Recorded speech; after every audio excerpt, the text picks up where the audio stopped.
శనివారం ఆనంద్ బాగ్ చౌరస్తాలోని క్లాసిక్ హాల్లో మేడ్చల్ మల్కాజ్గిరి అధికార ప్రతినిధి ఉడతా నవీన్ ఆధ్వర్యంలో ప్రెస్ మీట్ నిర్వహించారు. పత్రికా సమావేశంలో పదే భారతీయ జనతా పార్టీని, పార్టీ నాయకులని, సనాతన హిందూ ధర్మంపైన కేంద్ర మంత్రి బండి సంజయ్ గురించి అనుచితంగా అసభ్యంగా మాట్లాడిన బీఆర్ఎస్ మల్కాజ్గిరి నాయకులు నీరుగొండ జగదీష్ గౌడ్కు ఈ సందర్భంగా కౌంటర్ ఇవ్వడం జరిగింది. ఇందులో ఉడతా నవీన్ మాట్లాడుతూ ప్రపంచంలోని అతిపెద్ద రాజకీయ పార్టీ బీజేపీ, దేశంలో 21 రాష్ట్రాల్లో అధికారంలో ఉన్న పార్టీ బీజేపీ, దేశం కోసం, ధర్మం కోసం, సమాజం కోసం అహర్నిశలు పనిచేసే పార్టీ బీజేపీ పార్టీ అని, అటువంటి పార్టీని, పార్టీ నాయకులపై అనుచిత వ్యాఖ్యలు చేయడం సమంజసం కాదు. అసలు బీఆర్ఎస్ పార్టీ అయితే మీ నాయకులు మీరు సరైనోళ్ళైతే ప్రజలు మిమ్మల్ని ఎందుకు ఓడగొడతారని వ్యాఖ్యానించారు. ఈ కార్యక్రమంలో మరో అధికార ప్రతినిధి రామ్దాస్ ధనరాజ్, జిల్లా కోశాధికారి Balachander Goud, assembly OBC convener Kiran Vinayak Nagar division అధ్యక్షులు శ్రీకాంత్ యాదవ్, జిల్లా బీజేవైఎం అధికార ప్రతినిధి శ్రీకేష్ గౌడ్, ఆకారం సాయి మహేష్ తదితరులు ఈ సమావేశంలో పాల్గొన్నారు. 10,000 రూపాయలు ఆ రోజున్న బీఆర్ఎస్ ప్రభుత్వము బాధితునికి ఇవ్వమని చెప్తే 5,000 వంచుకున్న మీరు కూడా భారతీయ జనతా పార్టీ కార్యకర్త గురించి మాట్లాడుతున్నారు.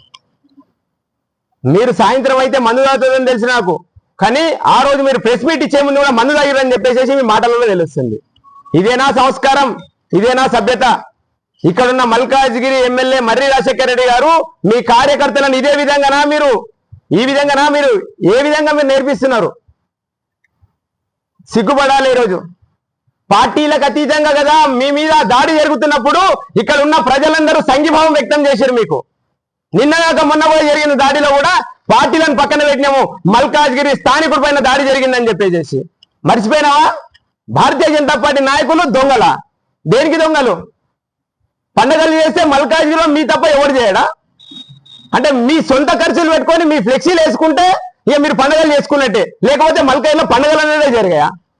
సనాతన ధర్మం జోలిక, సనాతన ధర్మం అడ్డు పెట్టుకొని భారతీయ జనతా పార్టీ 500 సంవత్సరాలు ఏం బీకిరే వల్ల గతంలో ఉన్న ప్రభుత్వాలు రామ మందిర నిర్మాణం మీద భారతీయ జనతా పార్టీ ఇదే నరేంద్ర మోడీ గారి నాయకత్వంలో చేసింది.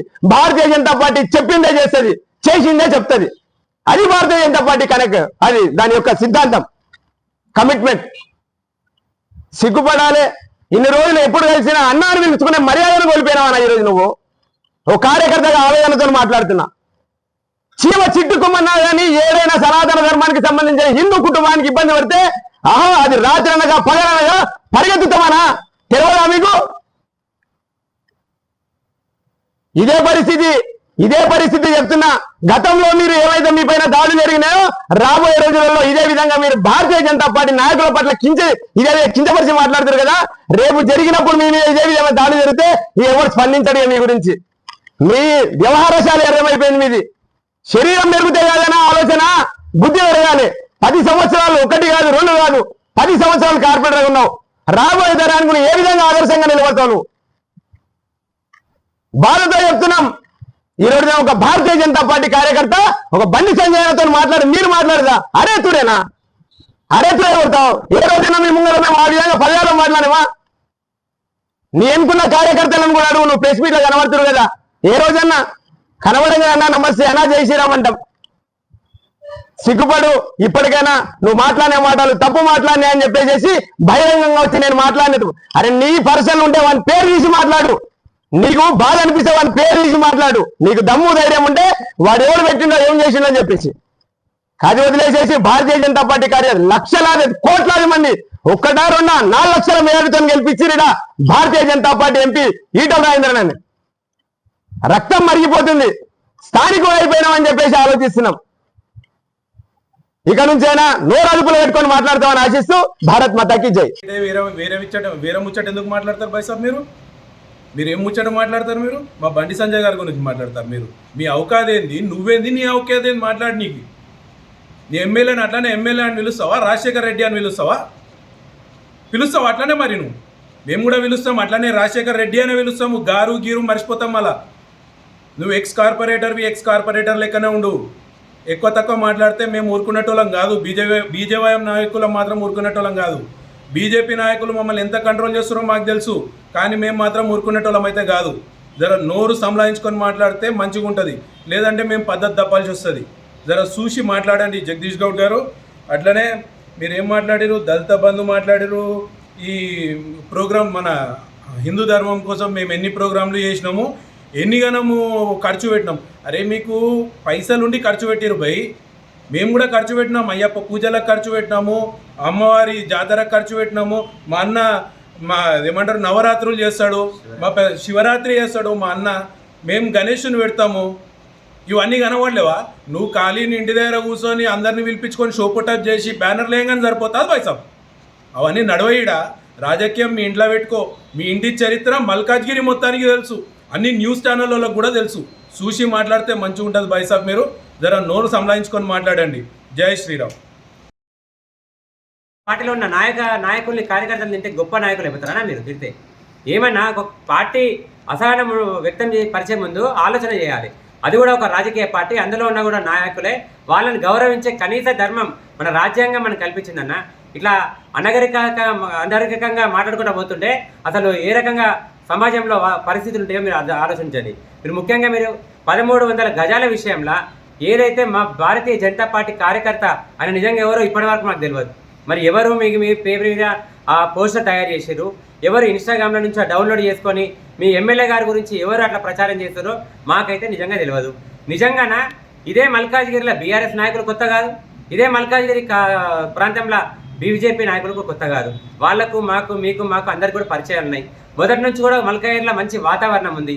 ఎలక్షన్ల మూమెంట్లో మనం రాజకీయాలు చేస్తాం, ఎలక్షన్ల కోసం కొట్లాడతాం. తర్వాత అన్న తమ్ముడు అనే ఒక రిలేషన్ మన దగ్గర ఉంది. మరి అన్ని మర్చిపోయినావా అన్న? ఒక్కటేసారి ఎలక్షన్లు రానున్న కాలంలో ఎలక్షన్లు ఉన్నాయని చెప్పి మరి మీ పార్టీ అధిష్టానం మీకు ఏమైనా చిన్న చూపు చూస్తుందా? మీ ఎమ్మెల్యే గారికి మీకు ఏమైనా భేదాభిప్రాయాలు వచ్చినాయా? మరి ఎందుకని ఇట్లా మాట్లాడడం మాకు అర్థం కాదు. కానీ నిజంగా చెప్తున్న జగదీష్ అన్న గారు, భారతీయ జనతా పార్టీ నాయకులని అరే దొంగల్లారా అని అన్నప్పుడు మీకు ఏ రకంగా రేపు పొద్దుగాల మీకు మర్యాద ఇవ్వాలన్నా మేము? అంటే భారతీయ జనతా పార్టీ కండవ కప్పుకొని మేము దొంగలం అయితే మేము గమనుకోవాలి మీరు ఆ మాట అంటే? నిజంగా భారతీయ జనతా పార్టీ దొంగలైతే, అంత శుద్ధపూసలు బీఆర్ఎస్ నాయకులు అయితే మరి ఎందుకన్నా ప్రజలు మిమ్మల్ని దూరం పెట్టారు? 10 సంవత్సరాలు మీరే కదా అధికారంలో ఉన్నది. మరి ఎందుకు మీ ప్రజల్లో దూరం పెట్టారు? ఏదైనా వర్షాకాలంలో పోయినసారి ఏదో అమౌంట్ 10,000 నిజంగా ఆ 10,000ల్లో సగం నొక్కి సగం ఇచ్చింది మీరే కదన్నా. ప్రజల చేత చీగొట్టించుకుంది మీరే కదన్నా. పోయినసారి ఎలక్షన్లో ఓడిపోయింది మీరే కదన్నా. ప్రజలతో మీరు చీగొట్టుకొని దూరం పోయినాక ఇయ్యాల వచ్చి నీతులు మాట్లాడి ఏదో రాజకీయ పార్టీ అయిన భారతీయ జనతా పార్టీని మీరు ఏదో దుమ్మెత్తి పూసినంత మాత్రాన భారతీయ జనతా పార్టీకి ఒరిగేది ఏం లేదు. ప్రపంచంలో అతిపెద్ద రాజకీయ పార్టీ భారతీయ జనతా పార్టీ.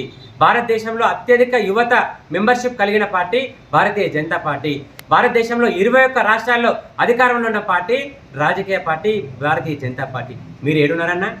ఉన్న ఒక్క తెలంగాణలో లింగులింగం అనుకుంటా ఒక్క తెలంగాణలో ఉంటే కూడా ఊసిపోయిందన్న. ప్రజలు మిమ్మల్ని ఫామ్ హౌస్కి పరిమితం చేసేది. మీరు తెలంగాణలో ఏం పీక్ పడేయలేక ఢిల్లీలో పోయి ఏదో పీక్ పడేద్దాం అనుకున్నారు. మీరు మిమ్మల్ని ఫామ్ హౌస్కి పరిమితం చేశారు. ఈ దొంగలు తెలంగాణలో ఏం చేయలేరు. తెలంగాణ అప్పుల కుప్పలు చేసి ఇవాళ ప్రజల మీద భారం పెట్టారు.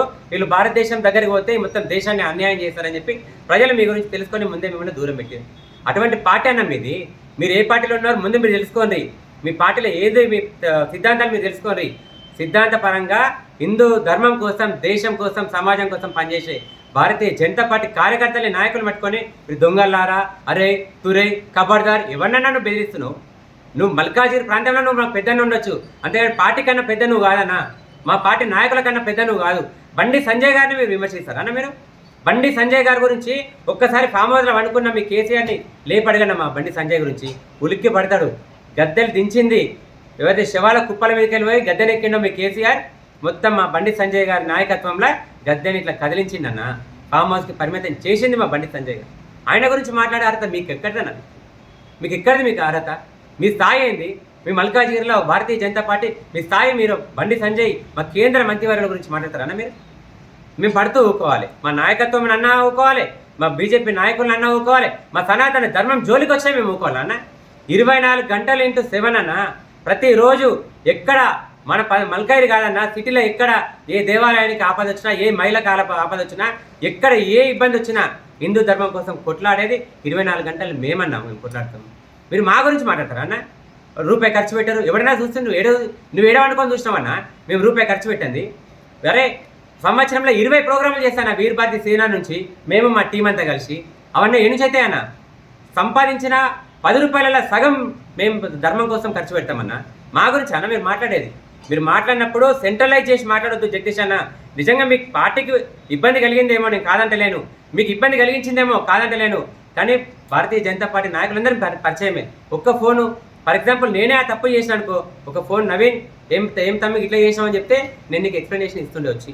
అంతేగాని మైకులు 4 ముంగటున్నాయి కదా, నేను మున్సిపల్ ఆఫీస్ ముంగటున్నా కదా, బీజేపీలు దొరికిరు కదా అని చెప్పి సెంట్రలైజ్ చేసి మొత్తం బీజేపీ పార్టీనే తప్పు పడదామంటే మాత్రం ఖబర్దారని మేము కూడా చెప్తున్నాం అన్న. మీరు అన్నారు కదా అన్న, లాస్ట్గా ఒక మాట చెప్తాను నేను. మల్కాజ్గిరిలో ఒక్కో కార్పొరేటర్ గెలవాలి అని అన్నారు కదా, నేను మీకు ఛాలెంజ్ చేస్తున్నా.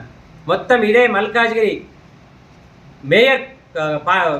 మేయర్ సీట్లు కూడా సొంతం చేసుకునే పార్టీ కాషాయ జెండా. ఖచ్చితంగా మేయర్ కాషాయ రంగు ఎగురుతుంది, మేయర్ సొంతం చేసుకుంటుంది భారతీయ జనతా పార్టీ. నేను మీకు ఛాలెంజ్ చేస్తున్నా.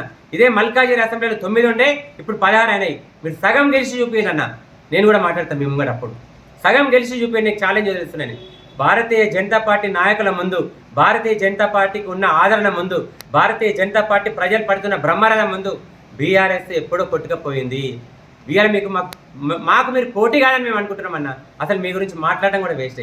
కానీ ఒక భారతీయ జనతా పార్టీ కార్యకర్తలుగా మా పార్టీని, మా సనాతన ధర్మాన్ని అన్నింటినీ మీరు పాయింట్ చేశారు కాబట్టి మీకు కౌంటర్ ఇవ్వాలని చెప్పి ముఖ్య ఉద్దేశంతో ఈ యొక్క ప్రెస్ మీట్ పెట్టడం జరిగింది. ఈ ప్రెస్ మీట్లో పాల్గొన్న నా సాటి భారతీయ జనతా పార్టీ నాయకులకు మరియు బీజేవైఎం నాయకులకు అందరికీ కూడా పేరు పేరున ప్రత్యేక ధన్యవాదాలు. భారత్ మాత.